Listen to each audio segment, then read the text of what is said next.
ராஜு 85 வயது. அவர் ஒரு முதியவர், ஆனால் அவரது மனம் இளம். அவர் தனது நிலத்தை நேசித்தார், மண்ணின் உணர்வை அவர் விரும்பினார். ராஜு பயிர்கள் வளர்வதை பார்க்க விரும்பினார்.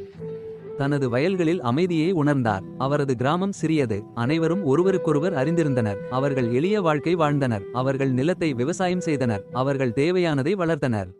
கிராமவாசிகள் மகிழ்ச்சியாக இருந்தனர். ஒரு நாள் எல்லாம் மாறியது. கே மைன்ஸ் கிராமத்துக்கு வந்தது. அவர்கள் சுரங்கத்திற்காக சுரங்க அதிகாரிகள் வேலைகளை வாக்குறுதி அளித்தனர். அவர்கள் செழிப்பை வாக்குறுதி அளித்தனர். பல கிராமவாசிகள் உற்சாகமாக இருந்தனர். ராஜு கவலைப்பட்டார். சுரங்கம் தீங்கு விளைவிக்கக்கூடும் என்று அவர் அறிந்தார். அது நிலத்தை மாசுபடுத்தக்கூடும். அவர் சுரங்க அதிகாரிகளிடம் பேச முயன்றார். அவர்கள் கேட்கவில்லை. அவர் ஒரு முதியவர் என்று சொன்னார்கள். அவருக்கு நிலத்தை விட்டு சொன்னார்கள். பல விவசாயிகள் தங்கள் நிலத்தை விற்றனர். அவர்கள் கே மைன்ஸிடமிருந்து பணத்தை எடுத்தனர். அவர்கள் நல்ல வாழ்க்கையை எதிர்பார்த்தனர். ஆனால் ராஜு மறுத்தார். அவர் தனது நிலத்தை விட்டு செல்லவில்லை. அவர் விவசாயம் தொடர்ந்தார். மற்ற கிராமவாசிகள் அவரை சிரித்தனர். ஒரு வருடம் கடந்தது. பின்னர் பேரழிவு கிராமத்தை தாக்கியது. ஒரு பயங்கரமான நிலநடுக்கம் நிலத்தை குலுக்கியது. வீடுகள் இடிந்தன, மக்கள் பயந்தனர். பின்னர் ஒரு வறட்சி வந்தது.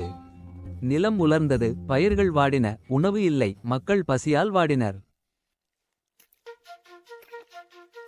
அனைவரும் அவசரமாக இருந்தனர். சுரங்க அதிகாரிகளும் பசியால் வாடினர். ராஜு முதியவர், ஆனால் அவர் வலிமையானவர். அவர் தனது அறுவடை சேமித்திருந்தார். அவர் தனது களஞ்சியங்களை திறந்தார். அவர் அனைவருக்கும் தனது உணவை பகிர்ந்தார். அவரை கிண்டல் செய்த கிராமவாசிகளுக்கு உணவு கொடுத்தார். அவர் சுரங்க அதிகாரிகளுக்கும் உணவு கொடுத்தார். அதிகாரிகள் வெட்கப்பட்டனர். அவர்கள் தங்கள் தவறை உணர்ந்தனர். அவர்கள் பேராசையாக இருந்தனர். அவர்கள் ராஜுவை கேட்கவில்லை. அவர்கள் கிராமத்தை விட்டு செல்ல முடிவு செய்தனர். அவர்கள் கே மைன்ஸை மூடினர். அவர்கள் நிலத்தை கிராமவாசிகளுக்கு திருப்பி அளித்தனர். அவர்கள் ராஜுவின் கருணைக்கு நன்றி கூறினர். ராஜு அவர்களை மன்னித்தார். நிலம் மதிப்புமிக்கது என்று அவர் அறிந்தார். அவர் அனைவருக்கும் மதிக்க கற்றுக் கொடுத்தார். கிராமம் மெதுவாக குணமடைந்தது.